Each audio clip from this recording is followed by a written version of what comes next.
नमस्कार शेतकरी मित्रांनो, डीएस न्यूज मराठीच्या नवीन व्हिडिओमध्ये सर्व शेतकरी बांधवांचं हार्दिक स्वागत आहे। मित्रांनो, राज्यातील शेतकरी बांधवांसाठी अत्यंत आनंदाची बातमी आहे, कारण की राज्य सरकारच्या माध्यमातून कर्जमाफी योजनेमध्ये मोठ्या प्रमाणामध्ये बदल करण्यात आलेले आहेत। काल राज्याच्या पावसाळी अधिवेशनाचा शेवटचा दिवस होता आणि याच पावसाळी अधिवेशनाच्या शेवटच्या दिवसामध्ये राज्याचे मुख्यमंत्री देवेंद्र फडणवीस यांच्या माध्यमातून कर्जमाफी योजनेमध्ये बदल केलेले आहेत। आता या कर्जमाफीच्या योजनेच्या बदलामुळे मोठ्या प्रमाणामध्ये शेतकरी पात्र होणार आहेत। आता हे कर्जमाफीचे बदल कोणते आहेत, कोणते निकष, नवीन अटी, नवीन धोरण सरकारच्या माध्यमातून या कर्जमाफीमध्ये लावलेले आहेत, या संदर्भात थोडक्यात अपडेट घेण्याचा प्रयत्न करणार आहोत। तर नमस्कार, मी ज्ञानेश्वर सवणकर स्वागत करतो डीएस न्यूज मराठीच्या नवीन व्हिडिओमध्ये।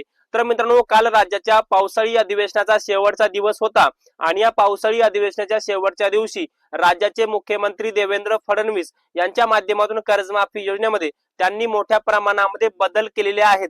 आता हे बदल कोणते, तर सर्वप्रथम 2019 ची अट आता आपण जर पाहायला गेलं तर पुण्यश्लोक अहिल्यादेवी होळकर कर्जमाफी योजनेअंतर्गत राज्य सरकारच्या माध्यमातून 2019 ची अट घातली होती आणि त्या 2019 च्या अटीमुळे मोठ्या प्रमाणामध्ये शेतकरी अपात्र होत होते। आता ही 2019 ची अट कोणती, की जी 2019 ला महात्मा ज्योतिराव फुले शेतकरी कर्जमाफी योजना झाली होती आणि या कर्जमाफी योजनेअंतर्गत जे शेतकरी पात्र झाले होते, मग त्या शेतकऱ्यांना पुण्यश्लोक अहिल्यादेवी होळकर कर्जमाफी योजनेमध्ये 2 लाख रुपयांची कर्जमाफी न होता त्यांना 50,000 रुपयाची कर्जमाफी होईल, अशी सरकारच्या माध्यमातून पुण्यश्लोक अहिल्यादेवी होळकर कर्जमाफी योजनेमध्ये अट टाकण्यात आली होती। आणि या अटीमुळे राज्यातले जवळपास 40 ते 50% शेतकरी, जवळपास 13 लाख शेतकरी अपात्र होत होते, त्यांना 50,000 रुपयाचा कर्जमाफीचा लाभ होत होता। आणि ही सरकारच्या बाब लक्षात आल्यामुळे राज्य सरकारच्या माध्यमातून 2019 ची अट काढून टाकलेली आहे। आता तुमचं जर 2019 ला महात्मा ज्योतिराव फुले शेतकरी कर्जमाफी योजनेअंतर्गत 2 लाखांची त्यावेळेस जर तुमची कर्जमाफी झाली असेल, तर याही कर्जमाफी योजनेअंतर्गत तुम्हाला, जर तुम्ही पात्र होत असाल, तुम्ही जर पुण्यश्लोक अहिल्यादेवी होळकर कर्जमाफी योजनेअंतर्गत पात्र होत असाल, तर तुम्हाला याही कर्जमाफी योजनेअंतर्गत 2 लाखांची पूर्णपणे कर्जमाफी होईल, अशी घोषणा राज्याचे मुख्यमंत्री देवेंद्र फडणवीस यांच्या माध्यमातून करण्यात आलेली आहे। या ही आनंदाची बातमी आहे शेतकऱ्यांसाठी। आणि दुसरी कोणती या योजनेमध्ये बदल केले, तर ते दुसरा बदल आहे की जे नियमित कर्जदार शेतकरी आहेत त्या शेतकऱ्यांसाठी दुसरी एक अट हटवण्यात आली होती। पहिली अट अशी होती, 2026-27 मध्ये सुद्धा जे रेग्युलर शेतकरी ज्यांनी कर्ज भरलं तरच त्यांना 50,000 रुपयाचं प्रोत्साहनपर अनुदान मिळेल, परंतु आता ही सुद्धा अट काढून टाकण्यात आलेली आहे। तुमचं 2026-27 जर थकीत असेल, परंतु मागचे 2-3 वर्ष जर तुम्ही कर्ज परतफेड करत असाल, तर तुम्हाला 50,000 रुपयाचं प्रोत्साहनपर अनुदान देण्यात येईल, अशी माहिती राज्याचे मुख्यमंत्री देवेंद्र फडणवीस यांच्या माध्यमातून देण्यात आलेली आहे। त्यामुळे ही शेतकरी बांधवांसाठी अत्यंत आनंदाची बातमी आहे। मित्रांनो, एकंदरीत संपूर्ण माहिती जर पाहायला गेलं, तर आता 1 मार्च 2019 ते 30 सप्टेंबर 2025 दरम्यान ज्या शेतकऱ्यांची कर्ज 2 लाखांच्या वरी असो किंवा 2 लाखांच्या कमी असो, या सर्व शेतकऱ्यांचं कर्ज 2 लाखांपर्यंत पुण्यश्लोक अहिल्यादेवी होळकर कर्जमाफी योजनेअंतर्गत माफ होणार आहे। त्यामुळे ही एक दिलासादायक अपडेट आपण शेतकरी बांधवांसाठी म्हणू शकतो। आता 1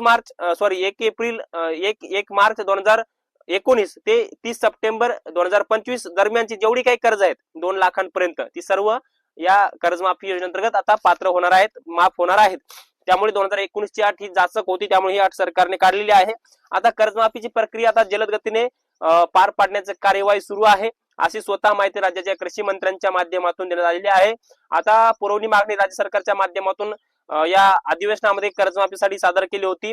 जवळपास 36 ते 37 हजार कोटींची पुरवणी मागणी होती आणि पुरवणी मागणीसह कर्जमाफीची फाईल आता राज्यपालांच्या सहीसाठी गेलेली आहे।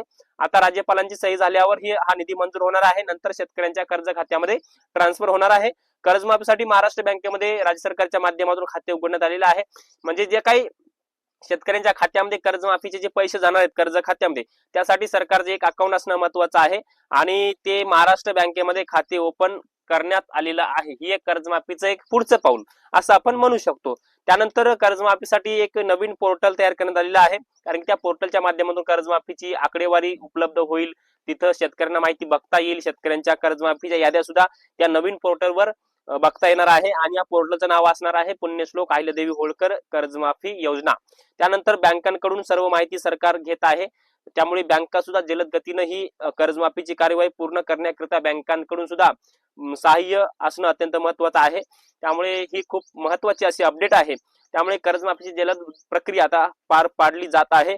परंतु या कर्जमाफी ही संपूर्ण शेतकऱ्यांच्या कर्ज खात्यामध्ये शेतकऱ्यांचे पैसे येण्याकरिता 1 महिना तरी लागू शकतो, कारण की कर्जमाफी योजनेत बदल केलेला आहे. 2019ची अट हटवली आणि 2026-27 ची देखील सुद्धा अट हटवली. परंतु या 2 अटी हटवल्यामुळे मोठ्या प्रमाणामध्ये शेतकऱ्यांना याचा फायदा होणार आहे. आणि हा कर्जमाफी जी अट राज्य सरकारने जाचक टाकली होती 2019ची, आणि ही 2026-27 या 2 अटी ज्या टाकल्या होत्या, तर या अटी हटवल्या सरकारने. परंतु शेतकऱ्यांचा विरोध होता, त्यामुळे सरकारने हटवल्या. शेतकरी अखेर जिंकले आहेत. त्यानंतर रविकांत तुपकर यांचं आंदोलन असेल, याचबरोबर शेतकऱ्यांचा विरोध असेल, याचबरोबर रोहित पवारांचं आंदोलन असेल, किंवा या आंदोलनामुळे शेतकऱ्यांचा फायदा झालाय असं आपण म्हणू शकतो. त्यामुळे त्यांच्या आंदोलनामुळे नक्कीच शेतकऱ्यांचा फायदा झालाय. आता याबद्दल तुम्हाला काय वाटतंय कमेंटमध्ये नक्की कळवा. हा व्हिडिओ जर तुम्हाला आवडला असेल तर एक लाईक करा. प्रत्येक शेतकरी बांधवांपर्यंत महत्त्वाची अशी माहिती शेअर करा. तर मित्रांनो, या माहितीसह मी तुर्तास इथेच थांबतो. तोपर्यंत आपल्या सर्वांचे मनापासून धन्यवाद.